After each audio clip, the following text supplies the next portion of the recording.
O Senhor esteja conosco, Ele está no meio de nós. Proclamação da boa nova de Jesus Cristo. Segundo São Mateus, capítulo 2, versículos 1 ao 12. Solenidade da Epifania do Senhor. Tendo nascido Jesus. Saudação, amigos e amigas, saudação, senhores e senhoras, caríssimos e caríssimas. Eu sou Daniel Nonato e a gente inicia esse domingo da Epifania do Senhor. É uma festa celebrada pela igreja entre o dia 2 e 8 de janeiro. Também para os ortodoxos o período do Natal, eles celebram o Natal nessa data, na Epifania. Mas hoje, eu estava vendo o vídeo do 2023, em outros vídeos, em 2023 nós tivemos aí no dia 8 de janeiro, foi o dia da Epifania, nós tivemos um problema lá da invasão do caso lá de Brasília, mas foi à tarde, né? E no caso da gente não, a gente está lembrando que ontem nós tivemos lá a invasão na Venezuela. Alguém vai dizer que tá certo, tem que invadir mesmo, tem que fazer acontecer. Senhores, aqui entre nós, ninguém sabia. Você concorda que seu vizinho que mora na rua de trás, na rua de cima, venha até a sua casa querer moralizar a sua casa? Eu não acredito que o Maduro seja um santo. Eu não acredito. Mas também não posso concordar com uma invasão de um país estrangeiro em um país soberano. Aí começa alguns loucos, desculpe eu falar loucos, me perdoe, começam a celebrar isso como se fosse uma grande libertação. Você não sabe o que o povo vai passar. Se a coisa está ruim, a coisa pode piorar, porque no momento em que uma força estrangeira vai tomar conta de um país como a Venezuela, então está aí por interesse de explorar. Não tem nenhum compromisso e nenhuma razão de ser a não ser isso. Mas há quem diga que não, que agora, E ainda tem aqueles que defendem que isso aconteça no Brasil. Esse é o patriotismo que muitos têm, que eu fico pensando até que ponto isso é patriotismo. Manifesto a minha solidariedade ao povo venezuelano, manifesto a minha indignação junto à potência estrangeira chamada Estados Unidos da América, que tem a ousadia de querer bancar como donos do mundo, e donos do mundo literalmente, e desculpe eu pensar assim, eles acham que eles são responsáveis pelo mundo, quando na verdade o mundo é de todos, essa ideia aí. E digo a vocês, é só o começo. Temos a guerra da Ucrânia acontecendo há mais de 3 anos, temos aí os conflitos na África, que ninguém noticia, temos o conflito palestino e Israel, então vai por aí afora, mas deixa quieto. Vamos falar do Evangelho de hoje, domingo da Epifania. Hoje a liturgia nos convida a mergulhar nas leituras de Isaías, capítulo 60, versículos 1 ao 6. O salmo é o Salmo 7:1, entre parênteses 7:2. A segunda leitura é Efésios, capítulo 3, versículo 2 ao 3a, depois versículo 5 ao 6. E o Evangelho de Mateus, capítulo 2, versículo 1 ao 12. Eu sei que talvez vocês estejam pensando assim, poxa, o cara vai falar de Bíblia de novo. Eu vou dizer, eu falo de Bíblia aqui, mas você não é obrigado a ficar. Se você ficar, não esqueça de compartilhar. E se você achar que não concorda comigo, pode comentar também, porque aqui é democracia, direito de discordar é garantido. E lembrando que meu ponto de vista não é o único ponto de vista possível dessa liturgia. De repente, na sua paróquia, seu padre vai ter uma pregação melhor do que a minha, de repente na sua paróquia, um ministro leigo vai ter uma forma de pensar melhor do que a minha, ou um outro ponto de vista que eu não vi. O importante é que você escute a minha, que pode comparar com as outras, que não tem problema nenhum, que eu não falo em nome de paróquia, em nome de diocese, em nome de grupo pastoral, nem grupo político, nem tão pouco ideológico. Mas aí calma, a gente vai falar de Bíblia, mas não é só texto antigo, vamos falar também de textos que nós podemos atualizá-lo, falar das estrelas, dos magos do Oriente, da política da periferia, a astrologia, sim, a astrologia está lá na Bíblia. E também vamos falar como a luz de Cristo insiste em brilhar justamente aonde ninguém esperaria que ela brilhasse. A luz de Deus, a luz de Cristo, ela não tem limite no centro do poder. Os templos, as grandes catedrais, as basílicas, né, os templos grandiosos, os fóruns de autoridade, ela surge nos lugares mais inesperados. Porque nesses espaços, às vezes, ela não tem espaço para brilhar. E a luz ela vai surgir na periferia da periferia, como diria Papa Francisco. Nos espaços improváveis, nas pessoas que estão dispostas a buscar com coragem o coração aberto.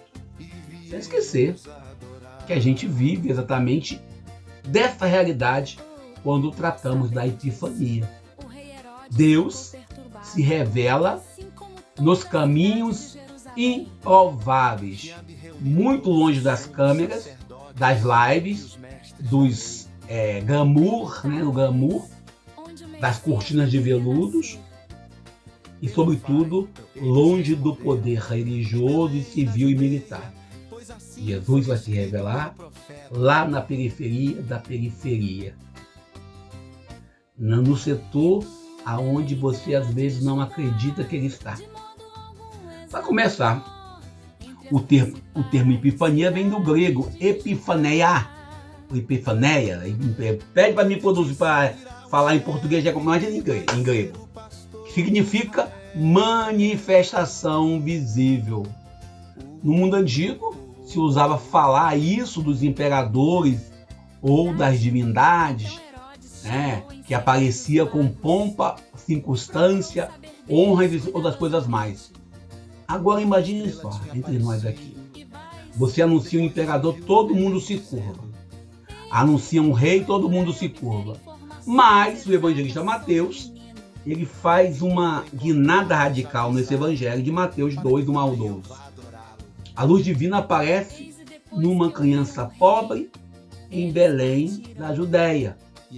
Não tem tapete vermelho, não tem nenhum guarda-costas, apenas uma estrela no céu e um coração disposto, né, corações dos magos, dispostos a seguir essa estrela. Isso é teologia que nos faz pensar. Quem é a estrela que nós estamos seguindo? E às vezes nós queremos ser essas estrelas. Jesus uma vez não aparece nas grandes catedrais, não aparece nas igrejas grandiosas, porque lá tem muita gente querendo ser estrela. Isaías capítulo 60, que nós lemos hoje, nos lembra: levanta-te, resplandece, porque chegou a tua luz. No pós-exílio, lá em Jerusalém, estava toda a sociedade destruída. Por exemplo, agora, no caso da Venezuela, essa invasão norte-americana e estadunidense, estavam tentando se recompor entre os escombros materiais e sociais. Mas a promessa de Deus é bem mais forte do que as ruínas. E aí o profeta lembra: as nações caminharão à tua luz. E Mateus, quando vai se referir a Jesus, faz uma releitura desse texto e desloca o foco da cidade santa para Belém, ou seja, de Jerusalém para Belém, mostrando que a luz de Deus não depende do tamanho, prestígio ou aprovação do homem. Ela brilha independente da nossa vontade. E os magos ou reis que vêm do Oriente? E não, eles não eram reis, também não eram magos, essa é a parte boa, né? Nunca vimos 3 reis de camelo. Eles eram sábios.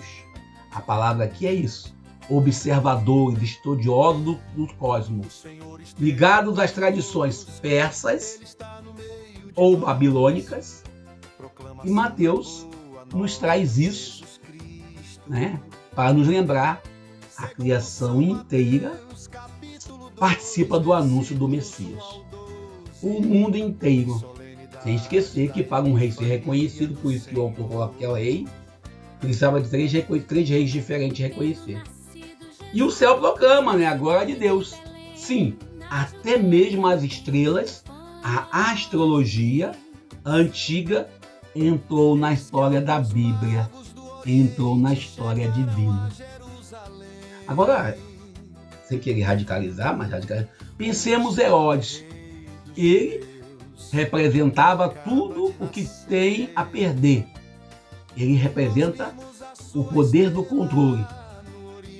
Ao ouvir falar do rei dos judeus recém-nascido, não corre para adorar, não corre para reconhecer, corre para calcular como se manter no poder e como manter esse poder intacto. Convoca os religiosos que estavam macumunados com a sua política, os pastores de hoje que estão na internet pedindo like, pedindo dinheiro, os padres estão preocupados em comprar roupa cara, convoca os escribas, os sumos sacerdotes, que eles vão citar Miqueias corretamente. Mas ele, Herodes, fica imóvel. A religião domesticada a serviço do poder político e opressor. Tem um candidato à presidência, um pré-candidato à presidência, tem tudo quanto é igreja evangélica agora para poder apresentar como um homem de fé. Quantas vezes confundimos fé com privilégios ou status? Quantas vezes você vê a pessoa falar, sabe quem sou eu? A estrela guia, os magos, não são apenas fenômenos que acontecem. A estrela guia não é um fenômeno astronômico apenas. Ela simboliza discernimento, coragem de buscar, né, o sentido último da vida. Interessante que no caminho de Belém, ela reaparece depois de eles saírem da cidade. A estrela de Deus, ela só vai aparecer nos lugares certos, não em Jerusalém, aonde o poder é absolutizado na pessoa dos sacerdotes, na pessoa de um rei. Aonde tem alguém querendo se dizer que é Deus, Deus não vai invadir lá para tomar conta. Mas ele vai dar sinal da sua existência, ele vai dar sinal da orientação quando nos abrimos de forma humilde e com o coração dispostos a seguir a sua vontade. Não adianta eu querer bancar o bambambam. E o interessante também, os magos, os reis, né, eles trazem ouro, incenso e mirra, que também tem um sentido e conta uma história. O ouro é para reconhecer a realeza verdadeira de Jesus, não aquela realeza de Herodes opressora. O incenso para lembrar que a dimensão divina que Jesus tem. E a mirra é a ligação do nascimento do Messias até a sua morte sacrificial na cruz. Ou seja, para antecipar a cruz, mostrando que o amor de Cristo não é confortável, mas é transformador. Alguns querem um amor de Cristo assim, aquele amorzinho que tudo está bem. Aquele amor que é quase que um alívio, como diria meu amigo Padre Mário, um alívio, vamos dizer, de um prazer sem regular, quer dizer o que é. E a gente vai ler Efésios capítulo 3, a segunda leitura de hoje, que nos dá a chave. Gentios, judeus, são cordeiros, membros do mesmo corpo. A epifania, para muitos, é um escândalo contra qualquer fé elitista, meritocrática ou individualista. Também contra o clericarismo, que muitos se julgam acima da realidade. É uma denúncia da teologia da prosperidade, pois Jesus ele não faz campanha para receber ouro, nem mirra, nem incenso. É uma denúncia contra a teologia do domínio. E também já disse do clericarismo, sobretudo na igreja romana, da qual eu sou parte. E nos lembra que a fé verdadeira, ela transforma e não domina. E a gente recorda que Santo Irineu, ele via os magos, né, recapitulando bem, como toda a humanidade em Cristo. E São Leão Magno, o primeiro leão, dizia que a Epifania inaugura a vocação universal dos povos. Orígenes alertava que Herodes reaparece sempre que a religião se alia ao poder. Herodes sempre está junto com a igreja que quer justificar a sua posição. Se não for isso, ele me pede para cortar a cabecinha ou crucificar. Sem esquecer que a igreja ortodoxa, a igreja oriental, nos oferece outra camada de beleza. A Epifania é a teofania, é a manifestação, celebrada também como o Natal para a igreja oriental. É um Natal mais antigo do que o 25 de dezembro. Está ligado também ao batismo do Senhor no Jordão. Esse domingo que vem, inclusive, é o domingo do batismo do Senhor. É o centro da festa, mostrando a manifestação trinitária. Pai que fala, Filho que mergulha nas águas do Espírito que desce como pomba. E até hoje, o rito da bênção das águas simboliza que toda a criação é tocada pela luz divina. No calendário latino, romano, quando decidiram a fixação do Natal em 25 de dezembro, era para dialogar com a festa do Sol Invicto, enquanto a Epifania, em 6 de janeiro, permanece como uma abertura ao mundo, lembrando que Cristo não nasceu para permanecer confinado, mas para iluminar todas as nações, especialmente onde há vulnerabilidade. E ele vai se deslocar, vai se colocar na periferia da periferia. Hoje a estrela não brilha nos céus. A estrela que nós queremos enxergar não é para olhar para o céu, mas olhamos para nossos irmãos que têm suas carnes feridas, nos pobres, nos descartados pela sociedade, na periferia da periferia, nas ruas, nos Cristos crucificados, pela omissão, nossa omissão coletiva. Talvez precisamos fazer a experiência de olhar para esse Cristo.